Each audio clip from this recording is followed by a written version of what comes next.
Setelah semua terbongkar teman-teman, klarifikasi lagi Rizik Syihab dan diaku-akui neneknya itu sebagai nenek saya namanya Zaujah.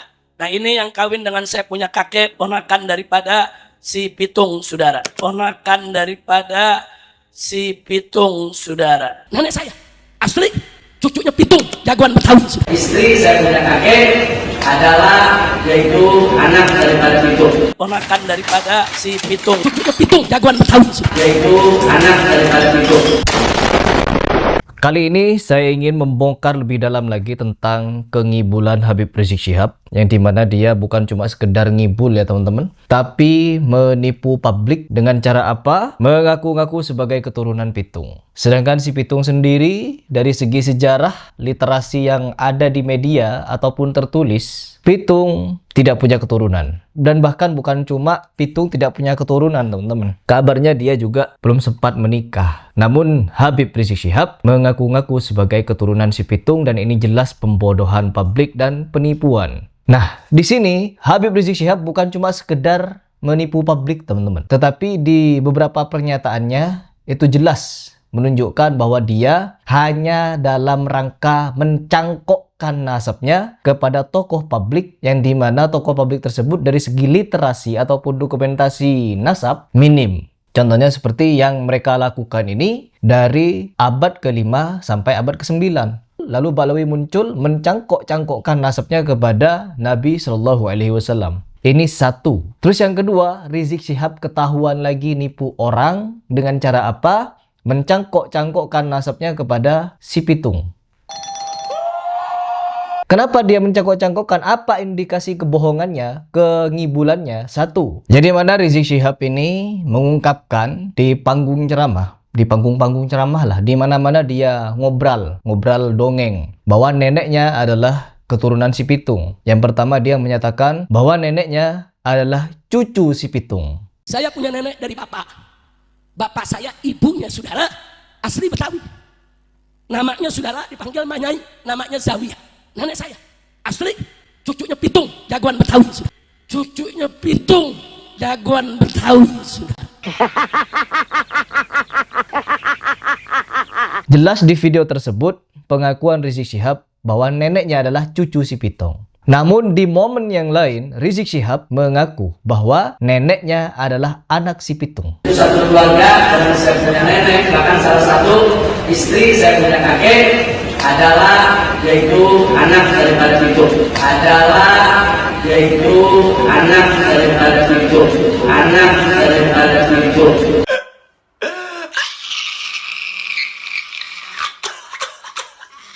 Dua pernyataan yang tidak sinkron. Apabila memang dia adalah sebagai keturunan dari si fulan, maka seharusnya catatan nasab itu ada di dalam bukunya. Catatan tersebut ada di dalam otak dan selalu menjadi ingatannya. Karena apa? Nasab sangat penting bagi mereka ini. Kan mereka ini si paling punya data. Kalau tidak punya data ya jangan bicara. Seperti Habib Rizik Syihab ini, yang dimana ketika dia tidak punya data, sebenarnya tidak punya data, hanya membuat-buat data, akhirnya kepergok kalau dia nipu. Mohon maaf, memang pernyataan ini sangat-sangat kasar, yaitu nipu. Namun, warga Indonesia yang menempati posisi kedua, rakyatnya mudah dibodoh-bodohi ini, harus kadang dikerasi agar mereka ini bisa ingat, bisa mikir.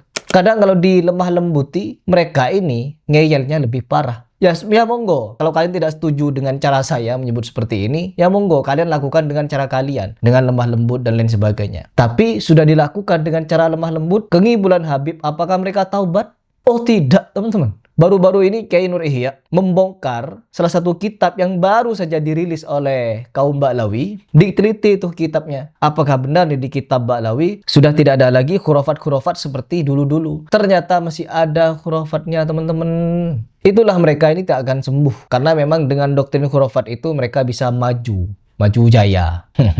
Nah, dan sekarang balik lagi kepada pembahasan Rizik Syihab. Ketika pernyataan Rizik Syihab ini yang tidak sinkron sama sekali, menyatakan neneknya Rizik Syihab sebagai keturunan si Pitung, yaitu anaknya si Pitung. Terus yang kedua, ngaku lagi dia di kesempatan yang lain bahwa neneknya sebagai cucunya si Pitung. Nah, setelah kedua pengakuan ini dibongkar oleh orang yang mengaku juga sebagai keturunan keluarga Pitung, maksudnya Pitung punya adik, nah dan orang-orang ini mengaku sebagai keluarga dari adik si Pitung itu. Mereka mengungkapkan fakta bahwa si Pitung tidak punya istri, meninggal saat umur di antara 35 sampai 40 tahun. Nah, jangankan punya anak, punya cucu, istri pun belum katanya. Siapa sih nama istrinya Pitung, Bang? Yang jadi nenek lo itu? Nama istrinya Pitung? Nama istrinya Pitung. Iya, iya yang jadi nenek lo. Bukan, ente jangan salah, Pitung itu dulu belum sempat menikah.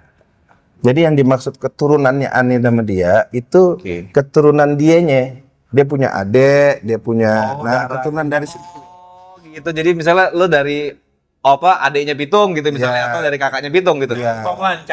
Tiba-tiba Imam Jumbo mengaku sebagai keturunan dari cucunya si Pitung, anaknya si Pitung. Setelah semua terbongkar teman-teman, setelah semuanya dikuliti semacam itu, klarifikasi lagi Rizik Syihab dan diaku-akui neneknya itu sebagai Nenek saya namanya Zawiyah. Nah ini yang kawin dengan saya punya kakek, ponakan daripada si Pitung, saudara. Ponakan daripada si Pitung, saudara. Nenek saya asli cucunya Pitung, jagoan Betawi. Istri saya punya kakek adalah yaitu anak daripada Pitung, Ponakan daripada si Pitung, cucunya Pitung, jagoan Betawi. yaitu anak daripada Pitung.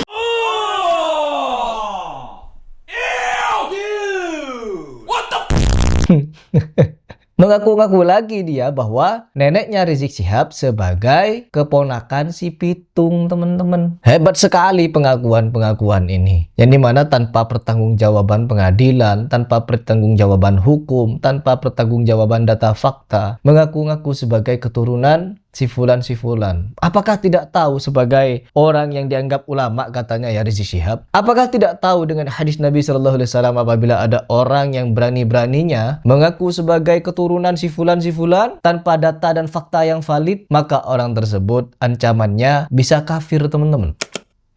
Ada dalilnya, ada hadisnya.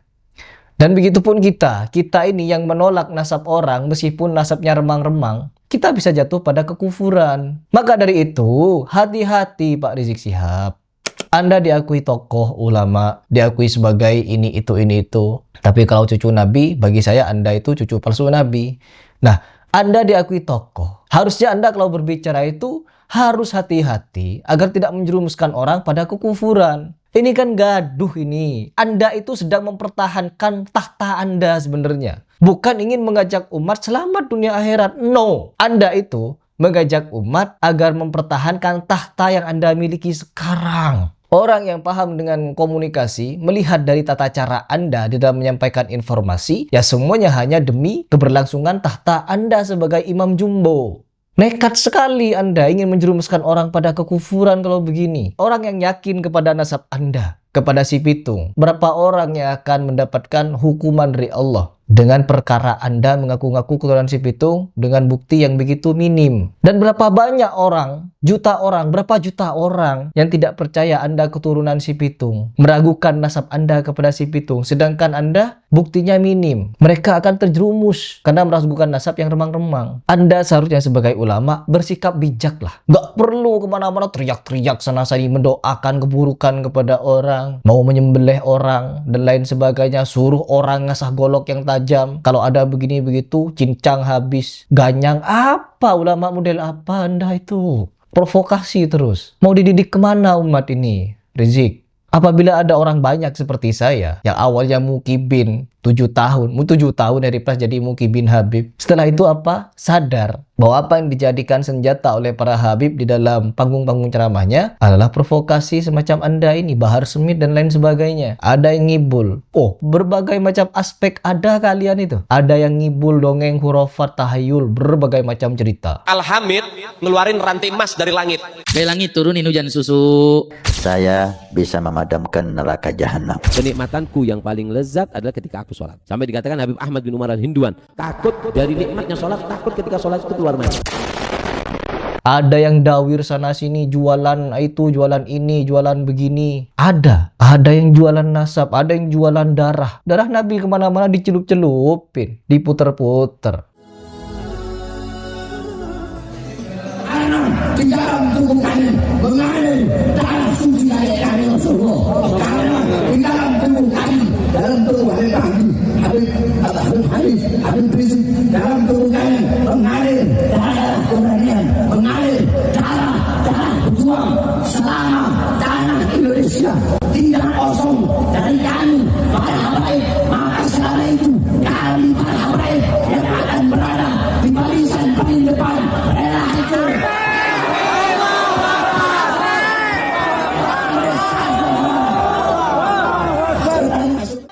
Satu menit lagi.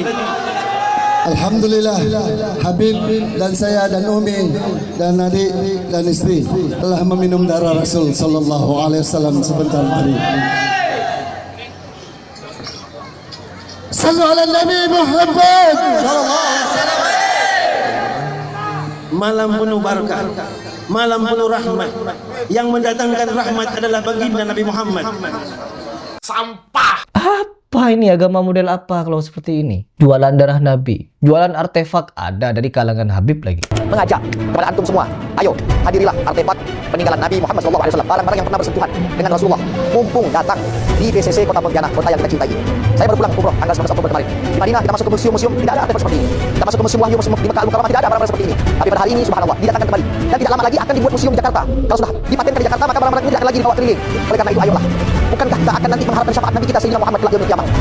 Lalu bagaimana mungkin kita bisa mendapatkan syafaat Nabi kalau barang-barang yang bersentuhan dengan Nabi kita tidak tergerak hati untuk menghadirinya? Wallahi demi Allah, 100 rupiah, 100 ribu rupiah, 50 ribu rupiah, bahkan untuk pelajar 25 ribu rupiah tidak membuat kita miskin untuk kita keluarkan mendatangi artefak di PCC. Bismillah, ayo saya ajak antum, saya ajak semua kaum muslimin kaum muslimat untuk melihat barang ini dari tanggal 4 sampai tanggal 11 November. Dan yang masih melakukan keaslian tidak keasliannya datang dulu ke sini. Nanti akan kita jelaskan semua. Insyaallah, mudah-mudahan Allah bukakan pintu hati kita untuk menerima kebenaran yang datang, khususnya yaitu kebenaran daripada artefak baginda Rasulullah SAW. Insyaallah berkah di akhirat. Terima kasih. Assalamualaikum warahmatullahi wabarakatuh. Artefak Nabi, sandal Nabi, sorban Nabi, darah Nabi, keringat Nabi, rambut Nabi, pakaian Nabi, dan lain sebagainya. Apa kalian ini? Tak berhenti sampai di situ. Masalah nasab lagi. Membludak sekali. Dan apa sebenarnya tujuan kalian ini? Kalau bukan untuk menjaga tahta saja. Bukan ingin mendidik umat. Perhatikan. Ulama-ulama yang di Amerika, di Inggris, di Australia, di berbagai macam belahan dunia lainnya, yang tidak berafiliasi dengan sufi-sufi Habib seperti Anda ini, mereka tidak sibuk menggembar-gemborkan nasab. Cucu Nabi, cucu Nabi, cucu Nabi, cucu sahabat, cucu itu, cucu ini. Gak ada. Yang mereka sampaikan, kalau Allah, kalau Rasul, kalau Allah, kalau Rasul, begini cara berislam, begini cara beribadah, begini cara meninggalkan dosa, begini cara taubat, dan lain sebagainya. Kalau kalian apa? Nasab terus-terusan. Sampai-sampai ada video terbaru dari Rizik Syihab. Dia menceritakan tentang kaum Muhajirin dan Ansor. Di dalam ceritanya jelas doktrinnya mengarah kemana, teman-teman. Dan kita akan kupas tuntas itu di video berikutnya. Seenak jidat dia cerita tentang Muhajirin dan Ansor. Bahwa kaum Ansor katanya menerima dengan lapang hati meskipun dipimpin oleh Muhajirin yang notabene-nya sebagai pendatang di Madinah. Arahnya jelas dia. Ingin mengatakan bahwa Indonesia ini tidak apa-apa dipimpin oleh Habib meskipun Habib banyak ngibulnya. Gedek sebenarnya, kita bahas nanti di video berikutnya. Nah, di sini teman-teman, pada kesimpulannya para Ba'alawi ini memang sangat gemar di dalam mencangkok-cangkokkan nasab mereka. Sangat-sangat gemar. Dan tujuannya yaitu untuk menjaga tahta mereka yang sudah ratusan tahun mereka pelihara dan diagungkan oleh bangsa pribumi Indonesia. Dan tujuannya tidak lain tidak bukan karena Indonesia adalah negara yang sangat kaya alamnya. Mau cari apa saja di Indonesia ini, kekayaan alamnya banyak. Mau nyari emas, ada. Mau nyari batu bara, ada. Mau nyari buah-buahan, ada. Mau nyari apa kalian? Ada. Mau ke laut, kaya. Berbagai macam makanan di laut ada. Berbagai macam ikan-ikanan, ada teman-teman. Udang, banyak. Makanan air tawar, makanan air laut, semua lengkap. Sayur-sayuran lengkap. Makanan lengkap. Hiburan, penuh dengan hiburan teman-teman. Noleh kanan ada ormas Yakuza.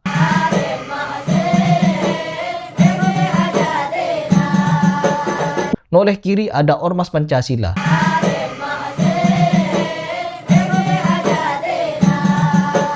Ngadep ke depan ada ormas Banser.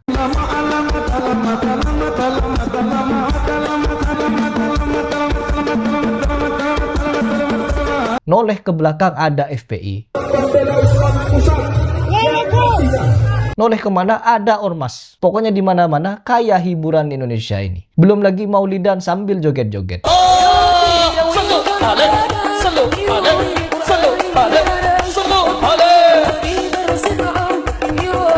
Sallu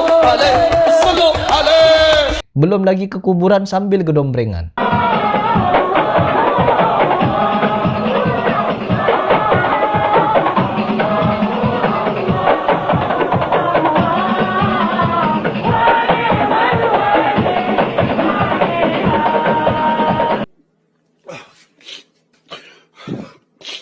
Belum lagi ke kuburan Igdi Hajatinam.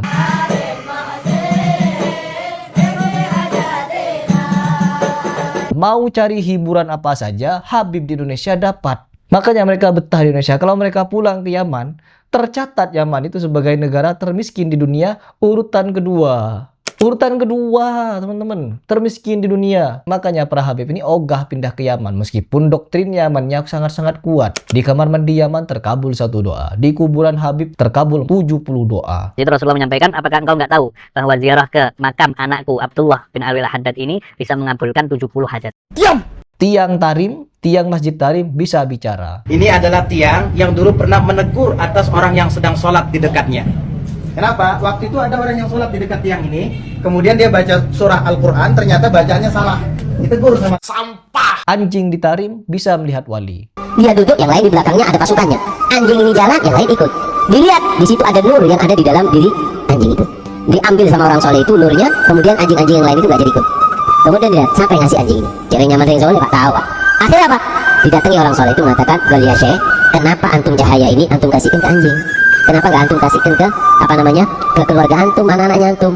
Dia mengatakan, pada waktu itu aku sedang berpikir antara maghrib dan isya anak-anakku gak ada yang punya wudhu, gak pantas diberikan kepada orang yang gak punya wudhu, sehingga aku berikan kepada hamba Allah yang satu ini, diberikan kepada anjing yang punya akhlak, yang punya adab kamu di kota Tarim, walaupun dengan anjing-anjing yang ada di kota Tarim. Kenapa? Karena anjing-anjing yang ada di kota Tarim mereka pernah dipandang oleh mata orang-orang soleh. Kumisan dikit di Tarim wali. Di Tarim itu mayuhammim syaribo illa wagodo mukashif. Gak tumbuh kumis kecuali sudah apa? Jadi wali. What the Gampang kalian jadi wali di Tarim, tapi kenapa kalian nggak mau pindah ke Tarim? Nggak mau pulang ke Tarim? Sibuk di Indonesia, orasi ke sana sini, takbir. Coba di Yaman kalian takbir kepada pemimpin Houthi. Kan Yaman sekarang lagi digeromboli sama Houthi itu. Demo sana Houthi, dibedil kepala kalian itu. Nggak ada harganya nyawa kalian bagi Houthi, bagi Syiah Houthi. Nggak ada harganya kalian. Halal darah kalian bagi Syiah Houthi itu. Demo sana di Yaman. Houthi, Syiah Houthi itu yang memberontak kepada pemerintahan yang sah, menggulingkan pemerintahan yang sah. Demo di sana kalian. Demo 212. Bawa semua jemaah kalian itu 212 ke Yaman. Jihad di sana untuk mengembalikan kepemimpinan Yaman kepada Sunni. Habis kalian akan dibabat sama Syiah Houthi. Gedek saya sebenarnya, ya. Saya membahas Habib ini sebenarnya gedek. Cuman agar banyak orang mikir, saya lawan gedek saya dengan apa? Ya dengan seperti ini. Saya kasih meme-meme agar kalian ketawa. Dah, di video berikutnya kita akan bahas pernyataan Habib Rizik Syihab yang sangat banyak kontranya dengan dirinya sendiri, gak usah kepada Balawi, dirinya sendiri. Di video terbarunya di Madura, kita akan bahas nanti. Kita kupas.